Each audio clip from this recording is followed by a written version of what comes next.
तो हेलो प्यारे साथियों, स्वागत है अपना यूट्यूब चैनल कुंदन स्टडी 0.2 में।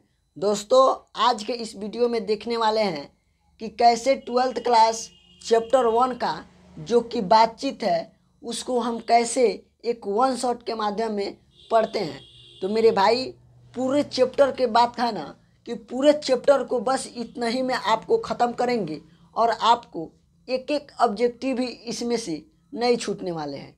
तो मेरे भाई, अगर आप इस चैनल पे नए हो ना तो वीडियो के नीचे एक छोटा सा आइकन सब्सक्राइब का दिख रहा होगा, उस सब्सक्राइब बटन को सिर्फ आपको दबा देना है और बेल आइकन को भी प्रेस कर देना है, ताकि जब भी मैं वीडियो डालूं तो मेरे भाई सबसे पहले आपके पास पहुंचे।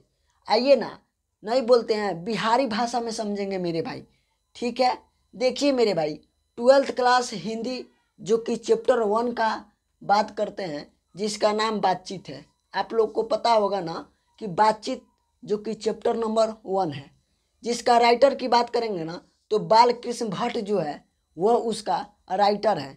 राइटर कहने का मतलब है लिखने वाला। जो बातचीत चैप्टर है ना उसको लिखने वाला जो व्यक्ति है वह मेरा बालकृष्ण भट्ट है, ठीक है मेरे भाई। चलिए ना मेरे भाई, आगे चलते हैं और सवाल देखते हैं ना, अच्छे तरीके से पढ़ने वाले हैं। देखिए मेरे भाई, सबसे पहले कहता है, यहाँ पे देख सकते हैं कि बातचीत निबंध आधुनिक काल के प्रसिद्ध निबंधकार बालकृष्ण भट्ट द्वारा लिखा गया है। कहने का मतलब है मेरे भाई, जो बातचीत है ना वह एक प्रकार की निबंध है।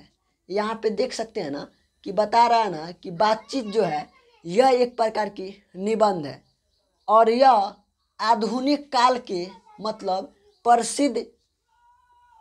प्रसिद्ध निबंधकार है।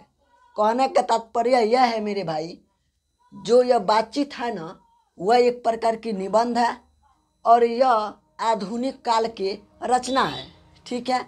और बात करें मेरे भाई, इसका जो लिखने वाला है यानी बातचीत को कौन ऐसा व्यक्ति है जो लिखा है, तो वह हमारा बालकृष्ण भट्ट हो जाएगा, ठीक है मेरे भाई। चलिए ना आगे चलते हैं और बहुत आसान भाषा में समझेंगे और बहुत मज़ा आने वाला है मेरे भाई। देख सकते हैं जिससे बालकृष्ण भट्ट जी कहते हैं कि देख सकते हैं कि जिससे बालकृष्ण भट्ट जी कहते हैं कि अगर मनुष्य में वाक शक्ति ना होता तो ना जाने इस गूंगी सृष्टि का क्या हाल होता। मेरे भाई, खुद सोचो आप कि अगर हमें वाक शक्ति ना होती, भगवान हमें बोलने की कला नहीं देते तो क्या होता, इस संसार को क्या होता मेरे भाई।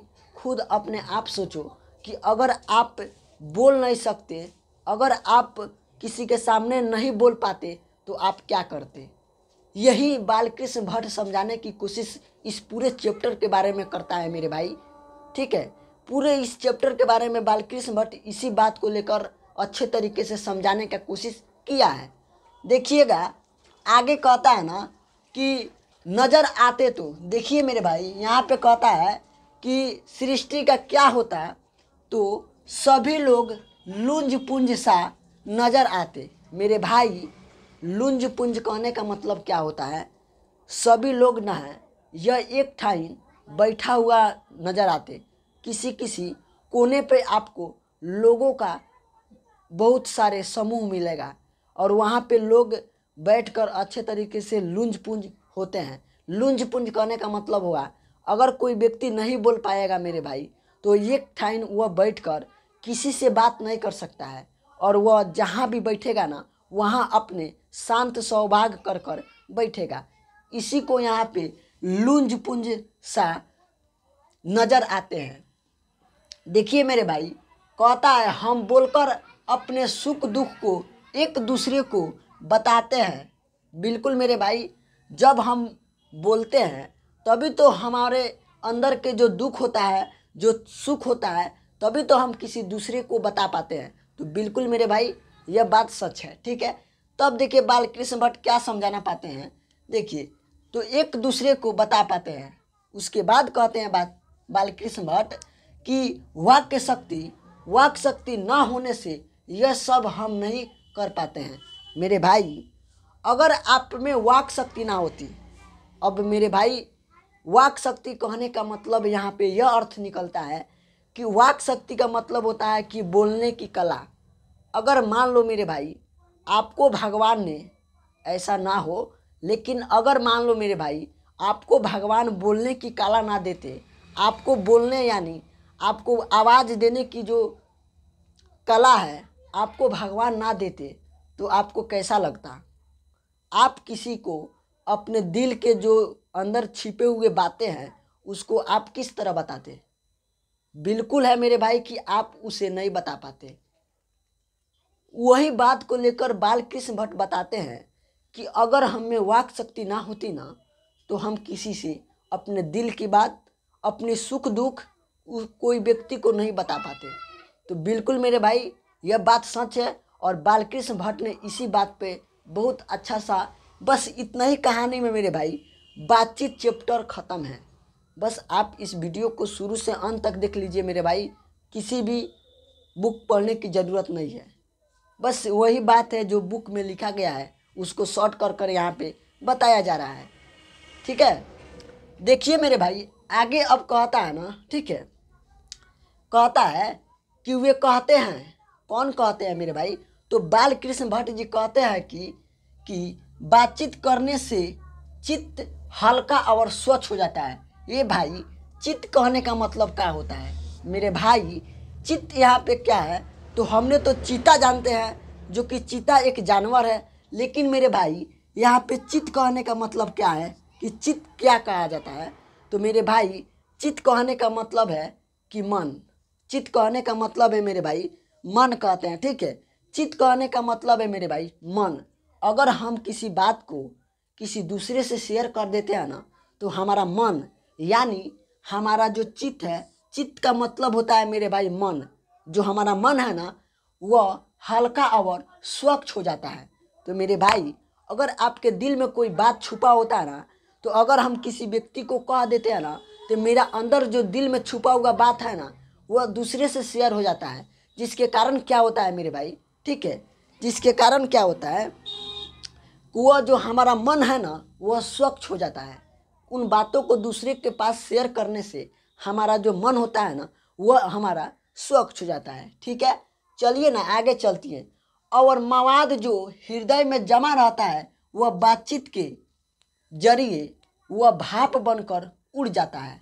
मेरे भाई अगर आप जो मन में बातें रखे हैं, अगर किसी दूसरे व्यक्ति के सामने उन बातों को शेयर कर देते हैं ना, तो आपका मन भी हल्का हो जाएगा, आप स्वच्छ भी हो जाएंगे, और वो मवाद बनकर धुआं की तरह निकल जाता है, और आप जो हैं वह सोचने लायक अच्छे तरीके से आप रह सकते हैं। ठीक है, यानी अगर आपके मन में कोई बात है, अगर किसी दूसरे को वो बात बता देते हैं ना, तो आपका देखिएगा ना, बिल्कुल आप लोग जानते हैं कि मन क्या हो जाता है, हल्का हो जाता है।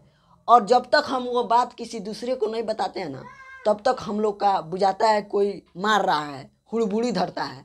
ठीक है मेरे भाई, तो इन बातों पर ध्यान दीजिए। ठीक है, देखिए मेरे भाई उसके बाद कहता है, एक मेरे बड़े वैज्ञानिक जिन्होंने आया और बताया कि अरे यह बातचीत जो है बालकृष्ण भट्ट जो बता रहे हैं उनमें थोड़ा हम भी अपना राय दें। तो देखिए मेरे भाई एक वैज्ञानिक आए जिन्होंने बताया कि वो वैज्ञानिक क्या है मेरे भाई? तो बिल्कुल मेरे भाई आप यहाँ पे देख रहे हैं ना, बेन जॉनसन। अब इस कहानी के अंतर्गत बेन जॉनसन एंट्री करते हैं और उन्होंने बताते हैं कि देखिए बातचीत जो होता है ना, ठीक है, उन्होंने बेन जॉनसन एक वैज्ञानिक आया मेरे भाई, ठीक है, देख सकते हैं ना यहाँ पे बेन जॉनसन कहते हैं कि बोलने से मनुष्य के, ठीक है, बोलने से मनुष्य के सही रूप का, ठीक है, सही रूप का साक्षात्कार होता है। ए भाई साक्षात्कार का मतलब क्या होता है हमारे भाई? अगर आप नहीं बोल पाते हैं ना, तो साक्षात्कार कहने का मतलब होता है कि अगर आप अपने बात को नहीं बोलते हैं ना, तब तक कोई व्यक्ति नहीं समझ सकता है कि आप किस प्रकार के व्यक्ति हैं। आप कॉमेडियन हैं या आप सिंपल व्यक्ति हैं। जब तक आप बोलेंगे नहीं, तब तक आपको कैसे कोई पहचान सकता है कि यह व्यक्ति किस प्रकार के हैं? उसी को बताया गया है। साक्षात्कार का मतलब होता है मेरे भाई अपने आप के भीतर जो गुण होता है ना, उस गुण को प्रकट करना है। अपने मुंहों से बोलकर उस गुण को प्रकट करना ही साक्षात्कार होता है। ठीक है। उसके बाद लेखक ने बातचीत के प्रकार को भी बताया है, जो कि यह इम्पोर्टेंट उतना नहीं है, लेकिन मेरे भाई यह इतना इम्पोर्टेंट है, ठीक है। यह ऑब्जेक्टिव में भी पूछता है कि बेन जॉनसन का क्या कहना था। तो बेन जॉनसन का कहना यही था मेरे भाई कि बोलने से ही मनुष्य के सभी रूप का साक्षात्कार होता है, यानी बोलने से ही मनुष्य के उसका गुण का पता लगता है कि आखिर वो व्यक्ति में कैसा गुण छुपा है। यही मेरा बेन जॉनसन का कहना है, ठीक है मेरे भाई। चलिए ना आगे चलते हैं और बहुत मज़ा आने वाला है। उसके बाद देखिए मेरे भाई, एक वैज्ञानिक फिर आए, एडिसन, और इन्होंने कहा कि आखिर बेन जॉनसन आप इस तरह बता रहे हो, अब हम बताएंगे, और मेरा कहना तुम बेन जॉनसन सुनो कि बेन जॉनसन अब हम कहेंगे। तो बालकृष्ण भट्ट भी घबरा गए, अरे यार हमको बताया। ठीक है, बालकृष्ण भट्ट को कहा कि ठीक है एडिसन साहब तू बताओ कि तुम क्या कहना चाहते हो। उसके बाद एडिसन साहब ने बताया, एडिसन एक प्रकार की वैज्ञानिक है, उन्होंने बताया कि मेरे भाई कि मानते हैं कि असल बातचीत, देखिए मानते हैं कि असल बातचीत सिर्फ दो व्यक्तियों में ही हो सकती है। अब देखिए, अब एडिसन ने आकर अपना फैसला सुनाया कि ठीक है आप लोग बातचीत उसी बेर से बातचीत, आखिर बातचीत है क्या। सब कोई चकित हो गया, अरे भाई यह क्या आ गया, कौन ऐसा आदमी आ गया। मेरे भाई वो एक प्रकार के एडिसन थे, उन्होंने बताया कि बातचीत केवल दो व्यक्तियों में ही संभव है। अगर तीसरा व्यक्ति आता है तो बातचीत नहीं होता है, वो एक प्रकार की भाषण बन जाता है मेरे भाई, वो एक प्रकार की भाषण बन जाता है। तब सबको नज़र गया एडिसन पर। तभी एडिसन बताया कि जो देखिए ना कि असल बातचीत सिर्फ दो व्यक्तियों में ही हो सकती है। लेखक के अनुसार तीन लोगों की बातचीत में केवल फॉर्मेलिटी ही होती है। यही मेरे भाई, अगर लेखक कहता है कि अगर कोई तीन व्यक्ति अगर एक साथ बातचीत कर रहा है ना तो वह बातचीत नहीं है, वह एक प्रकार की भाषण हो जाता है, वह एक प्रकार की फॉर्मेलिटी हो जाता है।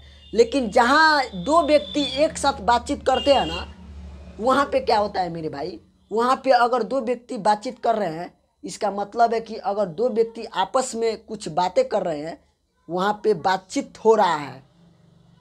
वहीं पे अगर तीसरे व्यक्ति आ गया ना तो वह बातचीत नहीं हुआ मेरे भाई, वह एक प्रकार की भाषण के तहत माना जाता है, वो एक प्रकार की फॉर्मेलिटी के तहत माना जाता है। ठीक है, चलिए ना आगे चलेंगे और बहुत मज़ा आने वाला है। देखिए मेरे भाई, उसके बाद लेखक ने यह बात बता दिया कि तीन लोगों में अगर बातचीत होगा ना तो वह एक प्रकार की, देखिए ना, वह एक प्रकार की फॉर्मेलिटी होती है। यानी फॉर्मेलिटी कहने का मतलब हुआ वह एक प्रकार की बातचीत नहीं होती है, लेकिन वह एक प्रकार की क्या हो जाती है, तो भाषण की तरह हो जाती है, जहाँ पे तीन लोग आ जाते हैं। तो ठीक है मेरे भाई, चलिए ना आगे चलते हैं। अब देखिए, फिर लेखक कहते हैं कि यूरोप के लोगों में बातचीत करने की कला होती है। अरे मेरे भाई, एक ऐसा यूरोप है ना जहाँ पे लोगों को बातचीत करने की कला होती है। कला कहने का मतलब वहाँ पे बातचीत करते हैं ना लोग, तो अगर आपको समझ में आएगा ना तो आप उसको बातों को कभी नहीं, मतलब नहीं कोई कहता है कि अगर कोई बड़का बड़का आदमी आता है कहीं पे बैठ जाता है तो ढेर अपना कहानी लगता है सुनाने, तो कोई कहता है बस इतना बात सुना रहा है, छोड़ इसको, बात छोड़ते हैं और यहाँ से चल जाते हैं। लेकिन मेरे भाई आप वहाँ से उठ कर चल जाते हैं, लेकिन अगर आप यूरोप वाले से बात करेंगे ना तो आपको बुझाएगा कि, और यूरोप वाला से बुझाएगा कि कुछ इससे और सुन ले, कुछ और सुन ले, आपको वहाँ से उठने का मन ही नहीं करेगा। यहीं पे लेखक बताते हैं कि यूरोप के लोगों में बातचीत करने की मतलब अच्छा कला होती है। उन लोग का बात तो हम लोग का, उन लोग का जो बात होता है, यानी यूरोप के लोगों का जो बातचीत होता है ना, जो बातें होती है, वो बहुत हम लोग का अच्छा लगता है। यह बात बालकृष्ण भट्ट बताते हैं कि यूरोप के लोग में एक ऐसा गुण है जिन लोगों का बातचीत हम लोग का बहुत प्रिय लगता है। तो यही तो मेरे भाई बात बताए हैं बालकृष्ण भट्ट। ठीक है, उसके बाद एक बात और बताया है, उन्होंने बताया कि जब यह बात की जाती है ना जिसे हम लोग आउट ऑफ कॉन्वर्सेशन कहते हैं। मेरे भाई यहाँ पे ये सवाल आपसे पूछ सकता है कि आउट ऑफ कॉन्वर्सेशन कहने का मतलब क्या होता है। तो देखिए मेरे भाई, आउट ऑफ कॉन्वर्सेशन कहने का मतलब यह होता है, यह एक प्रकार की बातचीत करने की कला होती है जो यूरोप के लोगों में अत्यधिक पाई जाती है। यह बात आपको ध्यान में रखना है कि आर्ट ऑफ कॉन्वर्सेशन का मतलब होता है कि यह एक प्रकार की बोलने की कला होती है जो यूरोप के लोगों में अत्यधिक मात्रा में पाई जाती है। ठीक है, उसे ही आर्ट ऑफ कॉन्वर्सेशन कहते हैं। ठीक है मेरे भाई। उसके बाद देखिए ना, अतः बालकृष्ण भट्ट जी कहते हैं कि बातचीत करने का उत्तम तरीका स्वयं से बातचीत करें। अब देखिए, फिर सब यह बात करने से बाद बातचीत करने पर यह सारे बात ख़त्म होता है। लास्ट में बालकृष्ण भट्ट कहते हैं कि अगर आप अच्छे तरीके से बात करना चाहते हैं ना, तो आप स्वयं से बात कीजिए। अगर आप स्वयं से बातचीत करते हैं ना मेरे भाई, वह एक प्रकार की बालकृष्ण भट्ट जो लेखक है उसके नज़र में अच्छा बातचीत माना जाता है। यानी सही बातचीत कहने का मतलब उसका यही था कि कोई भी व्यक्ति अगर बातचीत करना चाहते हैं तो वह अपने आप से करे, अपने आप से करे, वही बातचीत है। ठीक है, तो मेरे भाई अगर आपको यह वीडियो लगा कि हाँ हमें समझ में आ गया है तो कमेंट में अपना राय ज़रूर दीजिएगा और अपने मित्र यानी अपने दोस्त के पास यह वीडियो को ज़रूर शेयर कीजिएगा मेरे भाई। और वीडियो को सब्सक्राइब करके ज़रूर जाइएगा और कमेंट में अपना राय दीजिएगा कि आखिर यह वीडियो आपको कैसे लगा। ठीक है, तो अगले चैप्टर भी अगर आपको चाहिए ना तो आपको कमेंट में ज़रूर लिखिएगा मेरे भाई। हम आपके लिए अगला चैप्टर वो भी बउआ के जैसे समझा देंगे। ठीक है मेरे भाई, मिलते हैं अगले वीडियो यानी चैप्टर नंबर 2 के बारे में अगले वीडियो यानी